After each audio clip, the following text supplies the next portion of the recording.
అలాంటి అనుభవం కాస్త పరిచర్యలోకి వచ్చి పరిచర్య విస్తరించి ఒక 6-7 మంది ప్రజలైన తర్వాత యాంత్రికంగా నా భక్తి నాకు అనిపించింది, యాంత్రికంగా ఉంది అనిపించింది.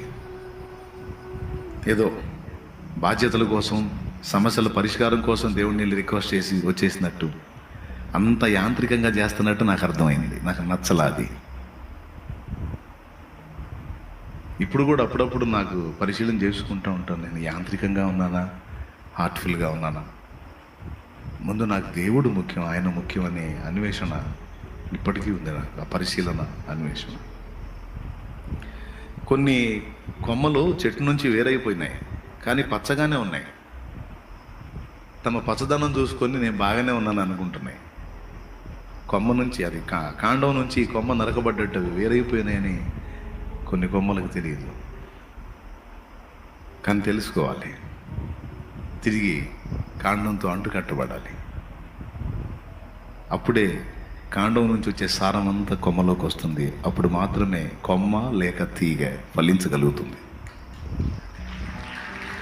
లేకపోతే సాధ్యం కాదు. ఇప్పుడు కూడా నేను అదే అన్వేషణలో ఉన్నాను. మన బుధవారం కూడా రాని, అందుకే ఇప్పుడు కూడా వెళ్తున్నా, దేవునితో గడపడానికే వెళ్తాను. అసలు మీకు తెలుసా, ఈ వారం మొత్తం, అసలు ఈ వారం 10 రోజుల పాటు అసలు ఎవరికి కనబడకుండా ఏకాంత ప్రార్థనకి వెళ్ళిపోదాం అనుకున్నా. నేను అనుకోవటం మళ్ళీ ఏ ఒకటి వచ్చి మళ్ళీ బాధ్యతలు అడ్డుపడటం పిచ్చెక్కుతుంది. 10 రోజుల పాటు అసలు ఎవరు కదిలించకుండా ప్రశాంతంగా ప్రభువు నేను ఆయన అట్లా గడుపుదామని మిగులు ఆశ ఉంది. ఏం పర్లా, ఇప్పుడు అట్లనే చిన్నగా సాధన చేస్తున్నా. నిన్నంతా అక్కడే గడిపాను, మొన్నంతా అక్కడే గడిపాను. దేవుడితో అనుబంధం తెగిపోకుండా జాగ్రత్త పడాలి. నిద్ర వచ్చిన స్తోత్రం చెప్పండి. వచ్చిందా? నిద్ర వచ్చిందా? మరి ఎందుకు చేతులు ఎత్తి స్తోత్రం చెప్పారు? అంటే మ్యాటర్లోకి వెళ్ళిపోయారు. అంత బాగా వింటున్నారు అన్నమాట.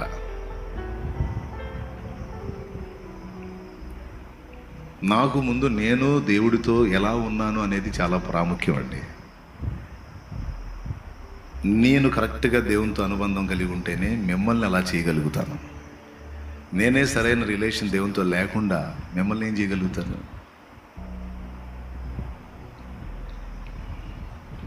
అందుకే ఈరోజు శుక్రవారం ఎట్టి పరిస్థితుల్లో ఉండాలి అని అనుకున్నా,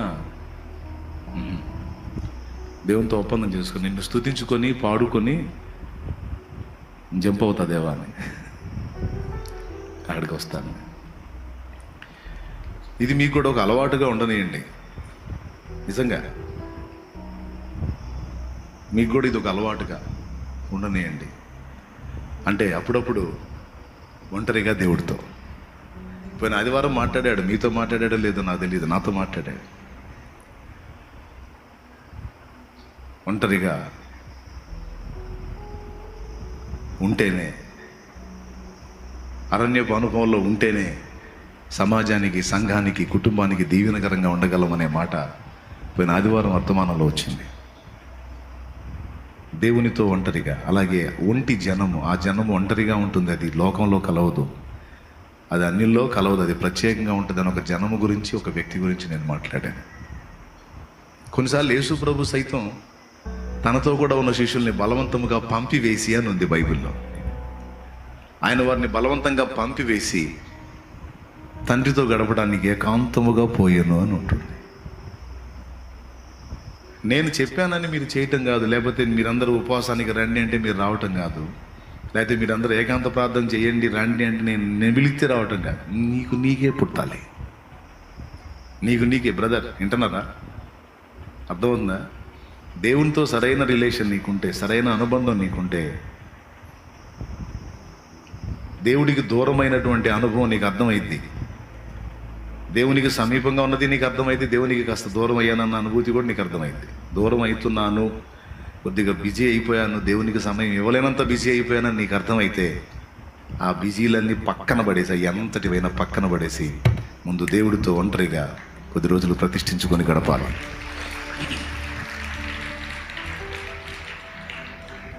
దేవునికి అందుబాటులోకి వెళ్ళి ముందు ఆయన సమీపంలో ఉండాలి. నేను ఎలా ఉన్నానో నాకు చెప్పయ్యా అని అడగాలి. నా స్థితి ఏంటో, నేను నీకు తృప్తికరంగానే ఉన్నానా, నేను అభ్యంతరకరంగా ఉన్నానా, నాకు అర్థం కావట్లేదు, బాగానే ఉన్నాను అనుకుంటున్నాను, నా కళ్ళు తెరుగు నా కళ్ళు వెలిగించని ప్రార్థించాలి. కొన్నిసార్లు మన హృదయం మనల్ని మోసం చేసేది తమ్ముడు, చెల్లి, మన హృదయమే మనల్ని మోసం చేసేది. ఇర్మియా గ్రంథం 17లో హృదయం అన్నిటికంటే మోసకరమైంది అని రాస్తుంది. తప్పుడు జడ్జిమెంట్ ఇచ్చింది మన హృదయం మనకి. మనం ఉండాల్సిన పరిస్థితిలో లేకపోయినా బాగానే ఉన్నాం అనిపిస్తుంది. బైబిల్లో పరిసయ్యులను చూడండి.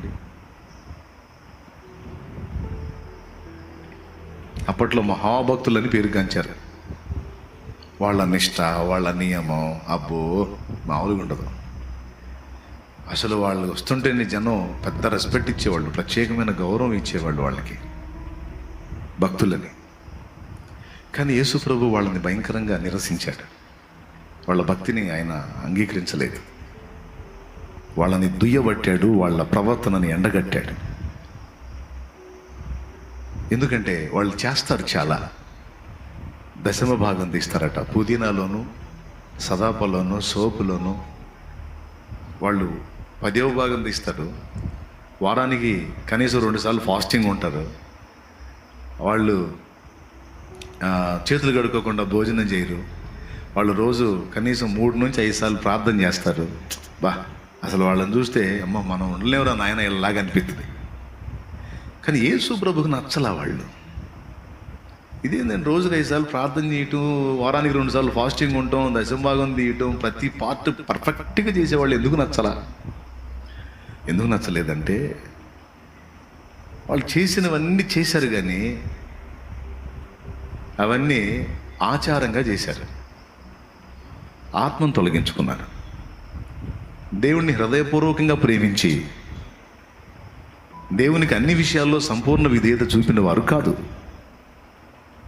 ఆచారాలు పెట్టుకొని ఆ ఆచారాలు ఫాలో అవుతూ, ఆచారాలని ఫాలో అవుతూ అదే భక్తి అనుకున్నారు. దేవుని ముందు ఎలా ఉండాలో, దేవుని ముందు మన దీనస్థితి, హృదయ స్థితి ఎలా ఉండాలో వాళ్ళు గుర్తుపట్టలే. ఎందుకు? వాళ్ళ హృదయం వాళ్ళని మోసం చేసింది. వాళ్ళు ఉండకూడని స్థితిలో ఉన్నారు. అవన్నీ అవసరమే, ఫాస్టింగ్ ఉండటం అవసరమే, ప్రార్థన చేయటం అవసరమే, దేవుని పనికి రాబడిలో నుండి కొంత తోడ్పాటు అందించటం వాస్తవమే, అవన్నీ అవసరమే. కానీ వాటన్నిటితో పాటు దేవుని ముందు దీన మనసు కలిగి ప్రవర్తించడం కూడా అవసరం అన్న సంగతి వాళ్ళు గుర్తుపట్ల. యేసుప్రభు ఒక ఉపమానం చెప్పాడు పరిసయ్యుడి గురించి, సుంకరి గురించి. పరిసయ్యుడు ఒకడు దేవాలయంలోనికి పోయి దేవాలయంలో ప్రార్థన చేస్తున్నాడట. ఏమని? దేవా, నేను ఆ సుంకరులాగా, వేశ్యల్లాగా ఉండనందుకు నీకు స్తోత్రం. వాళ్ళలాగా నేను ఎట్టబెడితే అట్టు ఉండను. నేను వారానికి 2 సార్లు ఫాస్టింగ్ ఉంటాను. నేను రోజుకి 5 సార్లు ప్రార్థన చేస్తాను. నేను వారిలాగా ప్రార్థన చేయకుండా ఉండను, వారిలాగా నేను అపవిత్రంగా ఉండను. దేవా, నేను ఇంత భక్తుడిని, అంత భక్తుడిని అని ఎన్ని ఏకరో పెడుతున్నాడు తన భక్తి.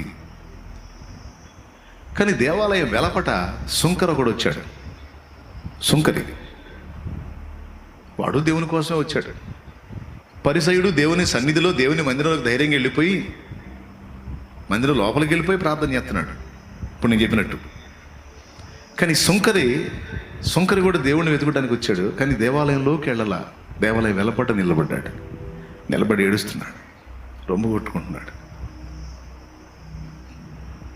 ఏమంటున్నాడు తెలుసా? దేవా, నేను పాపిని అంటున్నాడు. నీ వైపు చూడటానికి కూడా నాకు అర్హత లేదు అంటున్నాడు. నీ పరిశుద్ధ ఆలయంలోకి అడుగుపెట్టడానికి నాకు యోగ్యత లేదు. నేను భక్తిగా ఉండలేకపోయాను, ఆత్మీయంగా ఉండలేకపోయాను, నేను ఎదుట యుక్తంగా నడుచుకోలేకపోయాను, నేను ఇలాంటి క్రియలు చేశాను, నేను ఇలా అలా అని తను గూర్చి తను విమర్శించుకుంటూ ఎవరి జోలికి పోలా. కానీ లోపల పరిసయ్యుడు సుంకరులాగా నేను ఉండనందుకు నీకు స్తోత్రం, వేశ్యలాగా నేను ఉండనందుకు నీకు స్తోత్రం, వాళ్ళలాగా నేను అట్లా ఉండను, ఎట్లా ఉండను, దేవా నేను ఇలా ఉన్నాను, అలా ఉన్నానని అవతలోడిని డిమోట్ చేసి తను ప్రమోట్ చేసుకుంటున్నాడు దేవుని ముందు. కానీ సుంకర అలా లేడు. సుంకరి ఎవరి గురించి ఎత్తలేదు, తన్ను గూర్చి తను మాట్లాడుతూ ఉంటాడు. తెలుసా, దేవా నీ పరిశుద్ధ ఆలయంలోకి అడుగు పెట్టడానికి కూడా నాకు అర్హత లేదు ప్రభు, నేనేంటో నేను గుర్తుపట్టాను, నేను మంచివాడిని కాదు అని వాడు ఏడుస్తున్నాడు. ఆకాశం వైపు కళ్ళెత్తడానికి కూడా ధైర్యం చాలేదట. చూడండి, ఈ మాటలు వింటంటే మీకు ఎవరి పట్ల మమత కలిగించి చెప్పండి. మీకు ఎవరి పట్ల మమత, మనుషులుగా మీకు ఎవరి పట్ల మమత కలిగించి చెప్పండి. సుంకర్ని ఆమోదిస్తారా మీరు, లేకపోతే పరిసయుడిని ఆమోదిస్తారా? ఎవరిని ఆమోదిస్తారు? సుంకర్నేనా? సుంకర్లు మంచోళ్ళు కాదే, అయితుండొచ్చు. కానీ దేవుని ముందుకు వెళ్ళినప్పుడు వాళ్ళు ఏం తమను తాము విమర్శించుకొని తామేంటో దేవుని ముందు చెప్పుకొని తమ స్థితిని, తమ నిజ స్థితిని తాము గుర్తుపట్టారు. కానీ పరిసయుడు అట్లా కాదు. నేను భక్తిలో ఉన్నాను, దేవునితోనే ఉన్నాను, నేను అలా ఉన్నాను, ఇలా ఉన్నాను, నేను రోజు ప్రార్థన చేసుకుంటున్నాను, నేను అట్టున్నాను ఎట్టున్నానని తాను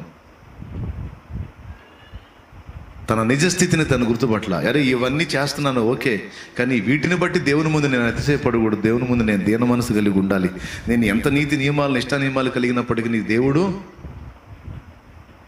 నా నీతిని బట్టి కాదు, ఆయన కృపను బట్టి నన్ను ఆమోదిస్తాడు. దేవా నీ దాసుడను ప్రభు, నేను యోగ్యుడను కాదు అని వీడు కూడా అంటే ఎంత బాగుండు. కానీ పరిసయుడు అలా అనలేదు. ఇప్పుడు ఏమర్థం అవుతుంది? ఎవరి హృదయం ఎవరిని మోసం చేసింది చెప్పండి? పరిసయుడి హృదయం మోసం చేసింది. కానీ వాడు ఏమనుకుంటున్నాడు? నేను పచ్చగానే ఉన్నాను అనుకుంటున్నాడు. చెట్టు నుంచి కొమ్మ వేరుపరచబడింది, కానీ నేను పచ్చగానే ఉన్నాను అనుకుంటుంది కొమ్మ, కానీ చచ్చిన స్థితికి వెళ్ళిపోతుందని దానికి అర్థం కాలేదు. ఇలాగా పరిసయ భక్తిలోకి వెళ్లకుండా మనల్ని మనం శబాష్ అనుకోకుండా జాగ్రత్త పడాలి. చాలా కీలకమైన మాట, నీకు బాగా ఉపయోగపడుతుందని చెప్తున్నాను. ఈ శుక్రవారం వేళ నన్ను నేను అలా పరిశీలించుకోవడానికి ఇష్టపడుతున్నాను, మిమ్మల్ని మీరు అలా పరిశీలించుకోవడానికి ఇష్టపడండి. మిమ్మల్ని మీరు జాగ్రత్త పడండి. శుక్రవారం వేళ ఉపవాసం ఉండి భక్తిగా దేవుని పాదాల దగ్గరికి వస్తారు కనుక పొద్దున్నే లేచి ప్రార్థన చేస్తున్నందున, లేకపోతే క్రమంగా చర్చికి వెళ్తున్నందున, లేకపోతే రావళ్ళలో దశభాగం తీస్తున్నందున, ఇతరుల కంటే నీతిగా ఉన్నందున ఇతరుల మీద అతిశయపడద్దు. నేను బాగానే ఉన్నానని నిన్ను నువ్వు మెచ్చుకోవద్దు. నువ్వు ఎలా ఉన్నావో దేవుని ముందుకు వెళ్తే నీకు చెప్తాడు, ఎక్కడెక్కడ లోపాలు ఉన్నాయో చెప్తాడు. అందుకే కొన్నిసార్లు అచ్చంగా పరిశీలన కోసమే వెళ్ళాలి దేవుని ముందుకి. నేను ఎలా ఉన్నానో చూడు, నా లోపాలు నాకు చెప్పు అని పోయి కూర్చోవాలి. నేను దిద్దుకుంటాను దేవా అని కూర్చోవాలి. దేవునికి మహిమ కలుగును గాక. ఏమంటారు? అవసరమా అనవసరమా? అంతే. ఇంతమందికి చెప్పే నాకు నేను చెప్పుకోపోతే ఎట్ట, నాకు నేను బోధించుకోపోతే ఎట్ట, నన్ను నేను హెచ్చరించుకోపోతే ఎట్లా? నాకు నేను బోధించుకొని, నన్ను నేను విమర్శించుకొని హెచ్చరిక చేసుకోవడం ఎలా సాధన చేసుకున్నాను, మీరు కూడా అలా నేర్చుకోమని మిమ్మల్ని పిలుస్తున్నాను. ఎవరో నిన్ను ప్రేరేపించాల్సిన అవసరంలా. నువ్వు నిజంగా భక్తిపరుడు అయితే, నువ్వు నిజంగా దేవుని సంబంధి అయితే, నువ్వు భక్తిపరురాలు అయితే, ఎవరో నీకు చెప్పిన దాకా నువ్వు ఆగొద్దు. అప్పుడప్పుడు కొద్ది సమయం కేటాయించి దేవుని ముందు వెళ్ళి కూర్చొని, దేవా నీ ఎదుట నేను ఎలా ఉన్నాను, క్రమంగానే ఉన్నానా, నా ఆత్మీయత నీకు సంతృప్తికరంగానే ఉందా, నీకు నచ్చినట్టుగానే నేను ఉన్నానా, నేను ఎలా ఉన్నాను, నా భక్తి, నా పరిచర్య, నా సేవ నీకు తృప్తికరంగానే ఉందా, నా ఆత్మీయత నీకు ఇంపైన సువాసనలాగానే ఉందా, లేకపోతే కాండం నుండి వేరైన తీగలాగా నేను తెగిపోయిన స్థితిలో ఉన్నానా, ఎండిపోయిన స్థితిలో ఉన్నానా, నేను ఎలా ఉన్నాను నాకు చెప్పు అని దేవుని పాదాలు పట్టుకోవటం భక్తిపరులందరికీ ఎట్టి పరిస్థితుల్లో అవసరం. నిజంగా దేవుని ప్రేమించే వాళ్ళకి ఖచ్చితంగా అన్వేషణ ఉంటుంది. భక్తిలో కొంచెం డ్రైనెస్ కనపడిందంటే తట్టుకోలేరు. ఏదో ఎక్కడో తేడా పడుతుంది, నేను ఎక్కడో ఆచారబద్ధంగా మారిపోతున్నాను, నేను ఎక్కడో రొటీన్ అయిపోతున్నాను అని పట్టేసుకుంటారు. మళ్ళీ తిరిగి దేవునితో సత్సంబంధాన్ని నెలకొల్పుకుంటారు. దేవుణ్ణి అవసరాలు తీర్చే ఒక వస్తువులాగా మీకు చూపించడం నాకు ఇష్టం లేదండి. దేవుణ్ణి అవసరాలు తీర్చే ఒక వస్తువులాగా మీకు చూపించడం నాకు ఇష్టం లేదు. దేవుడు మంచి స్నేహితుడు, బెస్ట్ ఫ్రెండ్. దేవుడు మంచి ఆత్మీయుడు. దేవుడు మన కన్న తండ్రి. దేవుడు మన తల్లి కూడా, మన తండ్రి కూడా. దేవుడు మన ఆప్తుడు, అంతరంగికుడు, మనం స్నేహం చేయదగిన వ్యక్తి దేవుడు. దేవుడిని మీకు అలా పరిచయం చేయాలని నాకు ఇష్టం. దేవుడిని మీకు అలా పరిచయం చేయాలని నాకు ఇష్టం. దేవుడు అన్నిటికంటే అందరికంటే ఎక్కువ. జస్ట్ అవసరాలు తీర్చే రోబో కాదు దేవుడు, లేకపోతే ఏటీఎం కార్డు అంతకన్నా కాదు. దేవుడు ఒక నిర్జీవ వస్తువుగా, దేవుడు సజీవుడు, దేవుడు మనసున్నవాడు. ఇంకా చెప్పాలంటే మన స్నేహాన్ని 100కు 100% కోరుకుంటున్నవాడు దేవుడు. మనతో సహజీవనాన్ని ఇష్టపడుతున్నవాడు దేవుడు. అందుకోసమే అసలు మనల్ని చేశాడంట. తన కుమారుని సహవాసములకు మిమ్మల్ని పిలిచిన దేవుడు అనుంది. తన కుమారుడితో సహవసించాలట. కొన్నిసార్లు దేవుడు ఒక యంత్రంలాగా పరిచయం అవుతాడు మనకి. అది డేంజర్. యంత్రం, ఇప్పుడు ఏటీఎం కార్డు తీసుకొని దానిలోకి వెళ్తాం, డబ్బులు డ్రా చేసుకుంటాం, వచ్చేస్తాం, అంతవరకు. ఇంకా దానికి ఏమన్నా, దాంతో ఏమన్నా మనం మాట్లాడతావా? ఇప్పుడు ఏటీఎం బూత్ ఉంటుంది కదండి, అది దానిలోకి వెళ్ళి దాంతో ఏమన్నా మనం ఫ్రెండ్షిప్ చేస్తామా? అది నిర్జీవ వస్తువు. అది బ్యాంకు వాళ్ళు డబ్బులు పెడతారు, మన కార్డు తీసుకొని మనకి అంతకాలంతా డ్రా చేసుకుంటాం, అంతవరకు. కానీ దేవుడు అలా కాదే. వచ్చి, అయ్యా యేసు ప్రభువా, నాకు ఈ సమస్యలు ఉన్నాయి, ఈ బాధలు ఉన్నాయి, ఈ అప్పులు ఉన్నాయి, ఈ రోగాలు ఉన్నాయి, ఈ పరిస్థితులు విషమంగా ఉన్నాయి, ఈ ప్రాబ్లం ఉంది తండ్రి, దయచేసి నాకు సాయం చేయి ప్రభువా అని చెప్పి అంతవరకు అడుక్కొని వెళ్ళిపోవడానికి ఇంకేం లేదా? అంతేనా? అదేనా దేవుడు? అంతవరకే అడిగి కాసేపు ఏదో, ఇదిగో నేను నీకు సపోర్ట్లు కొడుతున్నా దేవా, వాళ్ళతో పాటు కలిసి పాట పాడుతుంది, ఇవన్నీ తీసుకొని నువ్వు నాకు కొంచెం లైన్ చేయి తండ్రి,